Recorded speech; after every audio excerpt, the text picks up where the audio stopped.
Bonjour, je suis ravi de te retrouver sur mon blog Tennis Pourcentage pour cette nouvelle vidéo conseil. La thématique précise aujourd'hui concerne donc l'approche mentale, plus exactement comment maîtriser son mental pendant le match. Donc on est vraiment axé sur la compétition aujourd'hui.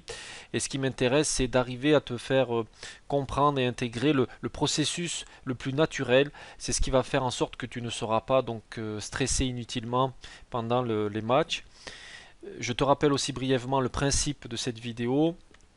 On va se poser ensemble trois questions et à l'issue de chaque question, je vais te donner donc le conseil du jour sur cette thématique de maîtrise mentale. Sans plus tarder, on se pose ensemble la première question. J'ai souhaité te donner quelque part finalement le condensé de mon expérience et je voulais te raconter donc l'anecdote et le meilleur conseil mental que moi j'ai reçu et t'en faire bénéficier aujourd'hui. Quel est pour moi l'aspect le plus important mentalement au tennis et quel est le meilleur conseil que j'ai reçu? Je dois te resituer le contexte un peu. Ce qui se passait lorsque je suis arrivé à la faculté, j'étais classé 31 et je voulais m'entraîner concrètement au tennis, être sûr de m'améliorer. Donc j'en ai parlé par ailleurs sur mon blog, une autre formation, notamment sur les statistiques, donc j'avais une logique de progression. Mais même en suivant cette logique de progression et cette logique d'entraînement, je devais faire face à des problématiques mentales. Ces problématiques, la plupart du temps, ce qui est difficile, c'est qu'on n'arrive pas à les flécher, on n'arrive pas à tellement voir d'où ça vient, et quelquefois on a besoin de regards extérieurs. Et pour moi, un jour, ce qui s'est passé, c'est que le déclic, je faisais des études supérieures en maths, et j'avais demandé à un collègue du banc de la fac, de l'amphi en maths, hein, donc il n'y en avait rien à voir au tennis, à venir me voir jouer. Et ce que je m'étais dit, c'est que lui, il aurait tout naturellement un regard extérieur. Il ne connaissait quasiment rien au tennis. Il n'aurait pas donc de regard tactique ni technique, même physique, mais qu'il allait certainement pouvoir me donner son avis, son conseil mentalement. Qu'est-ce qui s'est passé? C'est que lors de ce match, je ne me souviens plus si je l'avais gagné ou perdu, mais c'est pas tellement ça l'important du. Lors de ce match, à l'issue de ce match, on a commencé à faire un peu un bilan, un brainstorming avec tout ce qui s'était passé. Et très vite, au bout d'un moment, mon collègue me dit: mais attends Aurélien, c'est fou, concrètement, tu réfléchis beaucoup trop. Et là, j'ai pris une sacrée claque. Et aujourd'hui, je voudrais t'éviter de prendre cette claque. Et c'est ce que j'aimerais te transformer en conseil. Mon conseil aujourd'hui, et c'est un peu la morale de cette histoire, au tennis, lorsque tu souhaites avoir une amélioration mentale, une meilleure approche mentale, il faut que ce soit la plus naturelle possible. Il faut que tu sois à l'écoute de ton corps, il faut que ce soit à l'écoute de ta psychologie, j'allais dire même de ton caractère, de ce qui fait que tu es dans la vie de tous les jours, tu es une propre identité, une propre personne, et il faut que ce soit la plus naturelle façon possible.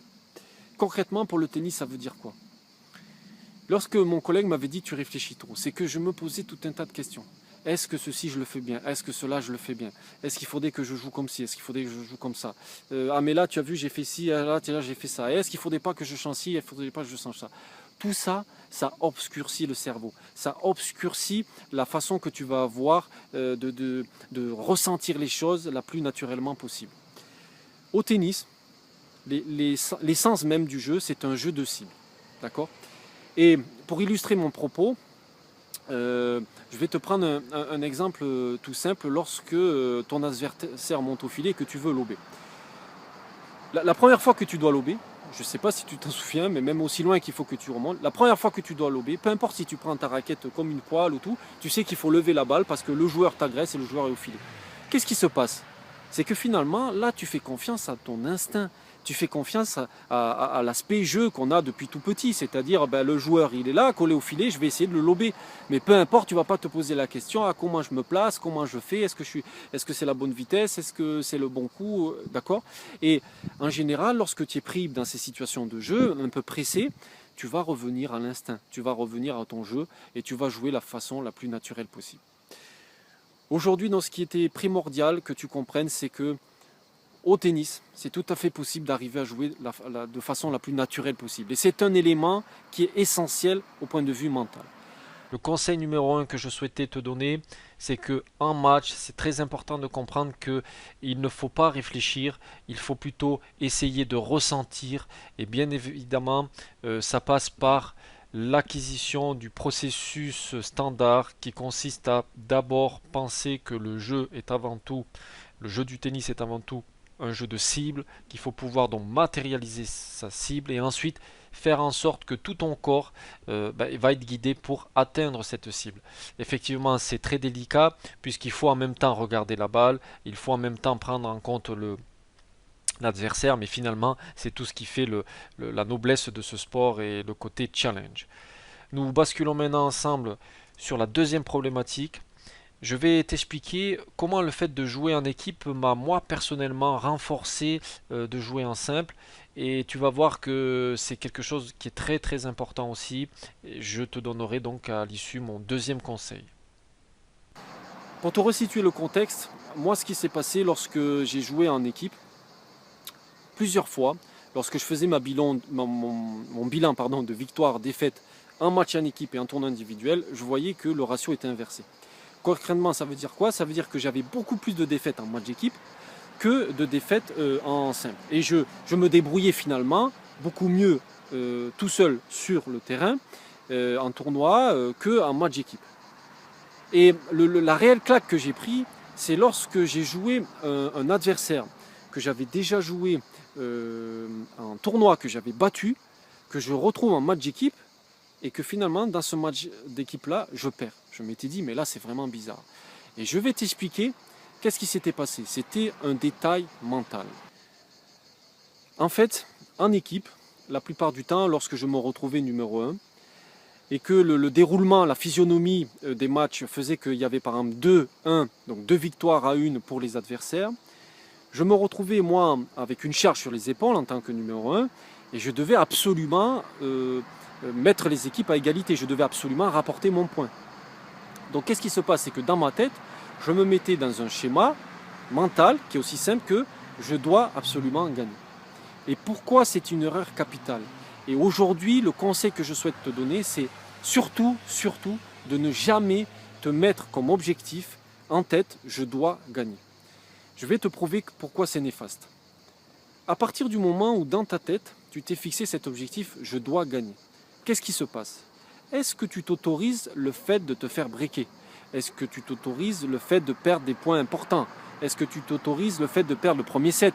Est-ce que tu t'autorises le fait d'être mené 3-0 en début du match? Ben non. Pourquoi? Parce que tout simplement, le corps, le cerveau, il est habitué, de façon, j'allais dire instinctive, à développer des mécanismes d'autodéfense. Donc qu'est-ce qui se passe? Quand tu le mets dans ce schéma, je dois gagner. À la moindre défaillance, tac, il va déclencher quelque chose qui va faire en sorte que tout ton corps va être mobilisé pour oublier cet objectif de dire je dois gagner parce que cet objectif tu le sens s'éloigner, tu le sens partir, tu le sens plus accessible. Et au tennis c'est primordial que tu comprennes ça, c'est ce que je voudrais aujourd'hui te faire passer comme message. Lorsque tu arrives sur le terrain, évidemment qu'il faut ne pas oublier et avoir en tête que le tennis est avant tout un jeu. Mais lorsque tu es compétiteur, on est tous ramenés à un certain moment à cette histoire de gagne, à cette histoire de gagner les matchs et de ne pas perdre. Mais surtout, il ne faut pas avoir en tête ce fameux schéma de dire je dois gagner. Ça, c'est pas du tout moteur et c'est pas du tout positif, constructif sur le terrain. Conseil numéro 2 que je souhaitais te donner aujourd'hui par rapport à cette problématique mentale précise, donc comment arriver à gérer son mental en match et comment faire en sorte que ce soit une intégration naturelle à ton jeu. Il ne faut surtout pas t'imposer de réussir quoi que ce soit. Donc bien évidemment, il faut absolument éviter de te donner comme objectif la victoire, comme objectif de réussir des points. Il faut procéder donc différemment, se fixer simplement des objectifs de cible bien précises et faire en sorte de se donner tous les moyens pour atteindre cette cible. Mais ensuite, surtout, être humble et se laisser le droit à l'erreur pour ne pas, par un mécanisme d'auto-protection, bloquer ton cerveau qui va faire en sorte que tu seras complètement paralysé. Enfin, on arrive maintenant au troisième conseil et surtout la troisième problématique et pas des moindres. Comment faire donc concrètement pour jouer relâché en match? Alors pour illustrer cette vidéo, j'ai choisi mon cas personnel et c'est quelque chose qui pendant longtemps m'a posé beaucoup de soucis, c'était le problème du retour. Effectivement, je considérais que j'étais mauvais en retour et je me posais tout un tas de questions techniques. Alors je me demandais, est-ce qu'au niveau des appuis au sol, j'étais bien placé? Est-ce que au niveau de ma gestuelle, ma préparation, c'était bien? Est-ce que je devais faire un revers chopé, un revers lifté? Quelle prise je devais adapter? Est-ce que je devais plutôt me préparer en coup droit ou plutôt me préparer en revers? Bref, j'avais tout un tas de problématiques jusqu'au jour où j'ai réellement eu un déclic et je me suis dit, bah oui Aurélien, penser trop à la technique tue la technique. Et je vais t'expliquer maintenant pourquoi. Concrètement, qu'est-ce qui se passe sur le terrain? Quand tu as une problématique, et je reviens sur ma problématique précise du retour. Quand dans ta tête, tu as des problématiques techniques, tout ton cerveau va être obstrué par tout un tas d'éléments. Pourquoi? Alors tu vas te demander déjà quelle position il faut être. Est-ce qu'il faut que je sois proche de la ligne ou long de la ligne? Ensuite, tu vas te demander, est-ce qu'il faut que je me décale un peu, je m'avantage plutôt mon revers pour masquer mon point faible, par exemple, plutôt sur le coup droit, parce que je remarque que l'adversaire se place un peu, se décale et j'anticipe le 5. Ensuite, tu vas te demander quelle prise il faut avoir. Est-ce qu'il va plutôt me jouer sur le revers, alors je prépare plutôt en revers, est-ce que je prépare plutôt en coup droit? Tu vas te demander la préparation qu'il faut avoir, est-ce qu'il faut que j'avance au moment de la frappe? Et tu vois que lorsque tu commences à brasser toutes ces questions, ben, tout ton cerveau, tout ton schéma, tout ton corps va être obstrué, il sera englué, il sera dans le brouillard et ça ne va pas être bon du tout. D'autant plus que dans ces schémas là précis de jeu, ces phases de jeu très courtes, service-retour, il faut faire totalement différent. Alors, qu'est-ce qui s'est passé pour moi et quand est-ce que j'ai eu le déclic? En fait, c'est très simple. Je regardais la télévision, je crois que c'était le trophée des légendes, enfin c'est des jeux de double entre les anciens grands joueurs, et puis arrive Patrick McEnroe en double. Je ne me souviens plus exactement dans quel contexte, mais c'était à Roland-Garros. Et je le regarde jouer, et je le regarde notamment en retour, et je commence à voir premier point, 2 points, 3 points, et je commençais à regarder sa technique. C'était très bizarre parce qu'en fait, il était gaucher, il joue un peu à l'ancienne, c'est-à-dire quasiment pas de préparation, quasiment pas de fin de geste, notamment en retour. Des fois des mimiques de corps un peu bizarres. Et pour moi, on m'avait bassiné lors de la formation à analyser des techniques, à regarder, j'ai eu un déclic. Pourquoi? Parce que je suis revenu à l'essence même du jeu du tennis. Je suis revenu à ce qui fait que c'est un jeu, de cible. Et je me suis rendu compte que Patrick McEnroe, il ne se posait pas toutes ces questions. Lui, il avait un unique objectif en tête, il avait son objectif de cible. Tu avais, surtout qu'en jeu de double, il y a le joueur qui est au filet, le joueur qui sert. Et c'était magnifique de voir qu'en fait, il n'y avait quasiment jamais en termes techniques le même retour. Alors bien évidemment, il y avait des éléments clés, hein, une préparation écourtée, des fins de gestes écourtées, le fait d'avancer, de prendre la balle tôt. Tout ça, d'accord, ce sont des éléments qu'on retrouve sur n'importe quel joueur. Mais ensuite, ce qui doit te motiver lorsque tu es au tennis et lorsque tu as des objectifs précis, c'est pouvoir te concentrer sur des cibles. C'est un jeu de cibles. Et c'est faire les choses le plus naturellement possible. Alors pourquoi je te raconte ça et quelle est la morale de cette histoire? Lorsqu'au tennis, de façon mentale, tu veux maîtriser tous les aspects le plus naturellement possible, il faut que tu puisses te focaliser sur des éléments essentiels, mais surtout pas la technique. Aujourd'hui, c'était un peu la morale de l'histoire. Penser trop à la technique tue la technique et je trouve que c'est un défaut qu'on a dans notre enseignement, dans les écoles de tennis. On se focalise sur la technique, de telle manière que les joueurs, quand ils viennent me voir moi, ou peut-être c'est ton cas aussi, ils me posent tout un tas de questions techniques. Mais à la base, il faut se rendre compte que la technique n'est qu'au service d'un schéma tactique et que la tactique n'est qu'au service d'une stratégie globale. Et la stratégie globale, c'est quoi au tennis? C'est le mental. Voilà le dernier conseil que je souhaitais te donner aujourd'hui pour cette problématique précise de finalement arriver à jouer relâché en match. Surtout, ne jamais penser à la technique. Ça, c'est quelque chose qui est primordial de comprendre. La plupart du temps, si par exemple tu commets trop de fautes, trop de doubles fautes, trop de fautes en retour, en fait, c'est que tu commences à te crisper, tu commences à te paralyser.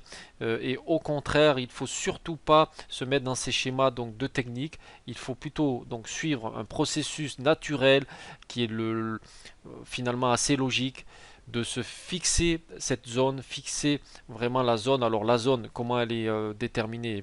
Évidemment qu'elle est déterminée de façon tactique, mais ça j'en ai parlé par ailleurs Tu peux retrouver à travers mes formations ces problématiques tactiques. Mais par rapport à cet aspect mental, il ne faut surtout pas te parasiter avec la technique, car sinon ça va ne faire que accroître cette espèce de stress, le fait de jouer petit bras, le fait d'être complètement paralysé, et c'est ce qui entraîne de plus en plus de fautes. Voilà ce que je souhaitais te dire aujourd'hui pour ces trois conseils. Bien évidemment, tu as la possibilité d'aller beaucoup plus loin si cette approche mentale dans la gestion de tes matchs t'intéresse. Donc si, tout comme moi, tu as l'occasion de pratiquer la compétition, tu sais que le mental est incontournable. À ce moment-là, juste en dessous de cette vidéo, tu as la possibilité d'obtenir beaucoup plus de conseils et d'avoir finalement accès à toutes mes formations. Tu verras d'ailleurs que ces formations, je les ai voulu donc classer par catégorie. Tu retrouveras bien évidemment la catégorie mentale avec une formation complète consacrée à cette approche mentale du match et comment arriver à finalement gérer son mental et à le maîtriser de façon la plus naturelle possible. Et maintenant, sans plus tarder, si tu le souhaites, tu peux accéder aux formations juste en cliquant dessous. À très bientôt.